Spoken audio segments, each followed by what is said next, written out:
If you're a first-time homebuyer and you're wondering where on earth you're going to find a down payment to buy a house, you're in the right place. Today, our video is for first-time buyers exclusively, and we're going to talk about 7 ways to find money for a down payment on a house in the Okanagan, the Shuswap, or really anywhere in BC. Prices of homes, as we all know, have risen quite a bit the last few years. Since COVID, they have actually gone up like crazy, not just here, but everywhere. And I know that for you, first-time buyer, that dream of home ownership here or anywhere can often seem like overwhelming with the challenge of saving for a substantial down payment. However, today let's explore some practical strategies and resources to help you get to where you want to go to be a homeowner. It's still possible. Don't give up. I'm Lisa Salt with RE/MAX Vernon Fowler, and although my first house was quite a long time ago, some of the strategies I used back then still apply today. The numbers are larger and it may take longer, but owning a home is still possible for many of you. Do not give up just because you see a big number. There are ways, and maybe some of these ways can apply to you. I hope so. First, let's talk about down payments. What is a down payment actually? Some people get confused between a down payment and a deposit, and if that is you, please check out our video called Understanding Down Payments and Deposits in BC. A down payment is your initial investment in your future home. It's typically a percentage of the purchase price.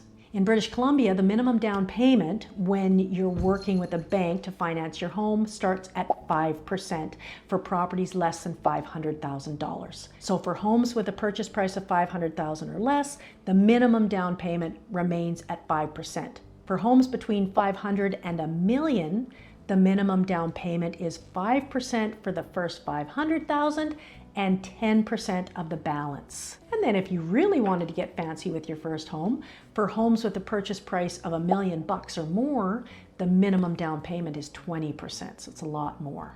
There are other out-of-pocket costs, of course, that you'll need to consider as well. In addition to your down payment, there's the property transfer tax, which as a first-time buyer, you should be exempt. Your home inspection, maybe an appraisal, etc. However, we don't have time for all that in this video. We're just strictly looking at some hard and fast numbers for down payments only. We're going to assume for the purposes of this video that you aren't looking to spend over $1 million, but are, say, at $750,000 or less for your first home. Let's look at some of those numbers.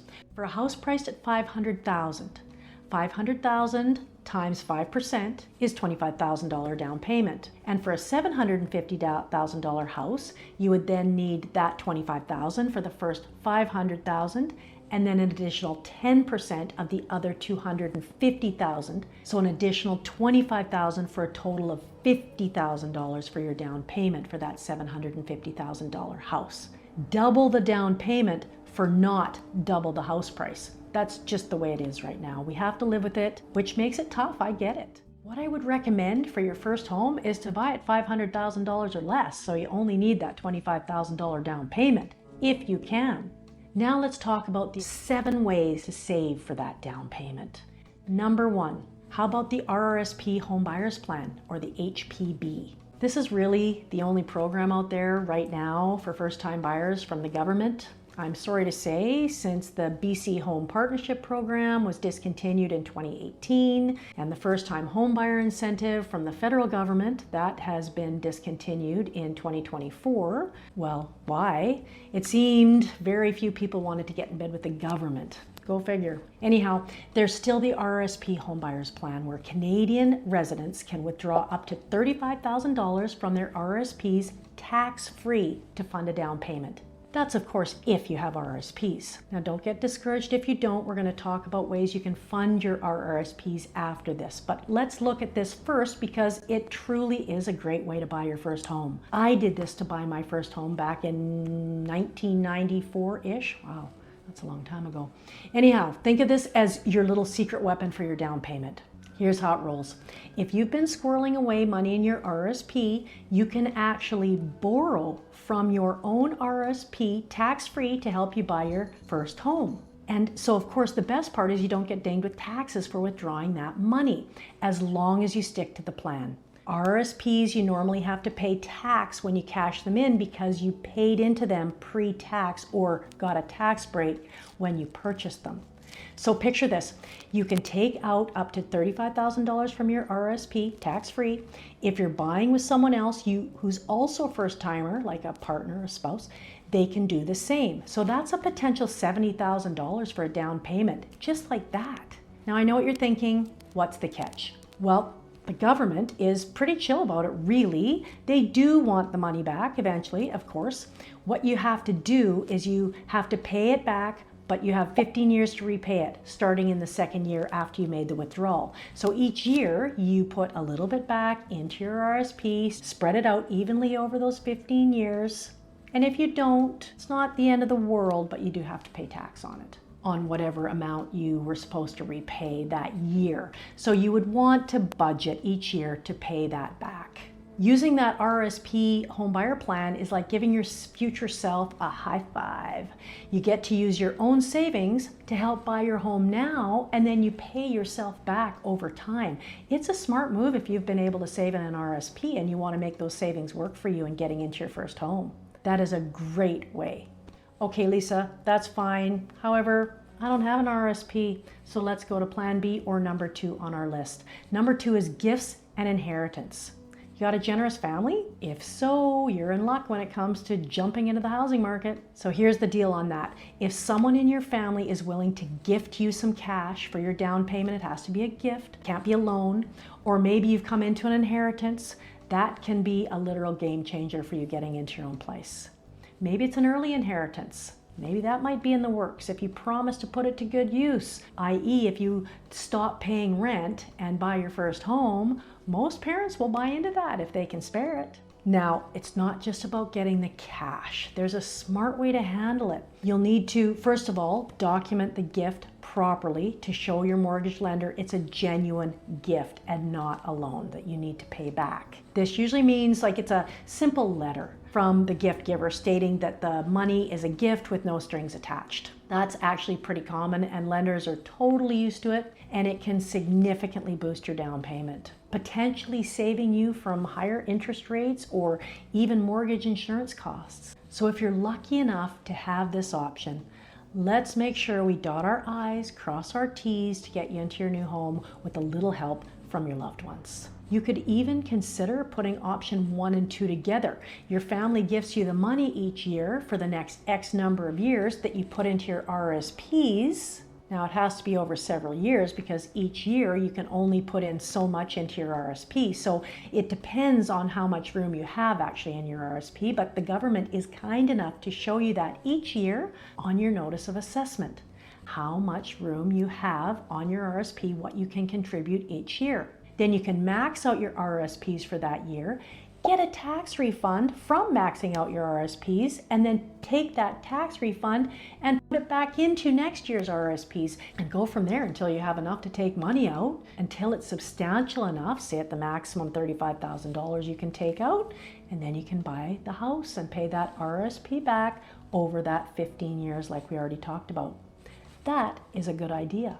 Now the next few suggestions you may not like me very much because they aren't very popular with many. So before we get into the unpopular suggestions, please like this video and subscribe to our channel as we're posting new videos like this every single week. On this channel we give you the straight goods on Vernon, the Okanagan, the Shuswap, buying and selling and all sorts of stuff. And we would love to have you as a subscriber. Whether you're moving in 9 days or 90 days or just curious about the area that we call home, be sure to call, text, or email and just add salt. Number 3 on our list is secondary income opportunities.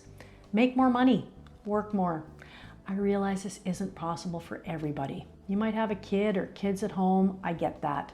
However, if you can spare the extra time, consider getting a second job. You can probably leverage the unique opportunities in the Okanagan Shuswap areas that we have for extra income because so much is seasonal here. We have a huge labor shortage. Seasonal work in tourism, local wineries, or the agricultural sector, or in the winter at the ski hill maybe, can provide maybe some additional funds for your down payment. Get more money coming in, put money into an RRSP, save money over time, take advantage of the RRSP Home Buyers Plan, you know the rest. You can see why I said these next 2 ideas maybe wouldn't be so popular, but if that is an option, make more money. Number 4, how about expense reduction? Another unpopular option is reducing expenses. Reducing expenses can accelerate your savings. Make a budget. Look at how much you could save if you changed your lifestyle. Maybe don't eat out at expensive restaurants for a while, or any restaurants, or at least limit to a special occasion. Even McDonald's is pricey now. Sure, groceries are a lot more than they used to be, but eating out at a restaurant, wow, it is over the top. Let's do a simple analysis. One venti salted caramel mocha frappuccino at $5.25 per day at 30 days per month is $157.50 per month. Or 365 days in a year is $1,916.25 per year. Well, Lisa, I can't buy a house with $1,916.25 a year, so I might as well just keep drinking what I want. Okay, but nearly $2,000 a year in 5 years, you have an extra $9,581.25, which is substantial. And that's just from giving up one thing. One thing. And you also saved yourself 156,950 calories, but who's counting? Are you a smoker? You know what I'm going to say now? Pack of smokes, $15.51 in BC. You smoke a pack a day, over $100 a week, $465 a month, or $5,661.15 per year. Or maybe you pay for utilities where you're renting. How about cut back on that? Shut off the lights when you go out of the room. Ditch your cable. Downgrade your cell phone plan. Yes, I know, that's probably the least popular thing I've said yet, but every little bit counts, guys. You can save up enough for a down payment if you're willing to reduce your expenses and stick to a budget. Number 5, downsize and save. Our next tip is in the same vein because we're still focusing on saving money by reducing expenses.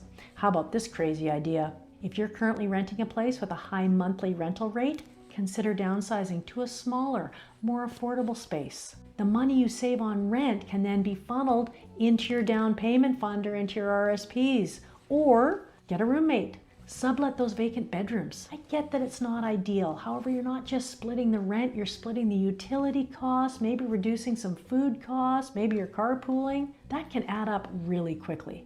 Or give up your rental and move home with your parents. If they can't give you the money for a down payment, maybe then they will contribute by helping you save money to save up on your own by letting you live rent-free or for a small amount.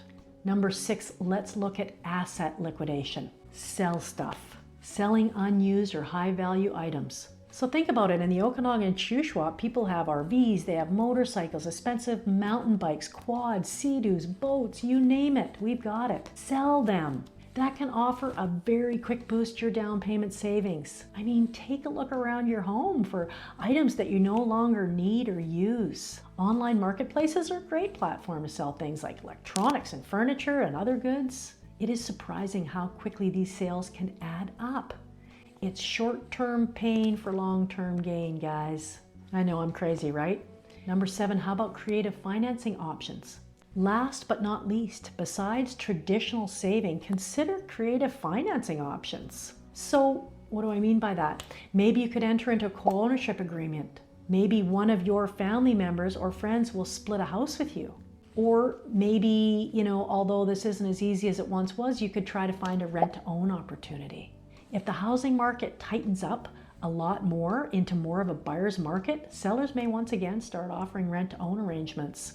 And that is when a portion of your rent payment goes towards the down payment on the home. This can be a great way to save up equity while living in the home you plan to buy. Those are 7 ways to consider saving up a down payment. There are no get-rich-quick schemes here, I'm afraid. However, there are solid ways to start evaluating your saving strategies. To learn more about being a first-time buyer, watch our next video on the 7 mistakes first-time home buyers make, and don't hesitate to seek advice from local financial or real estate professionals like us to help make your home buying dream a reality.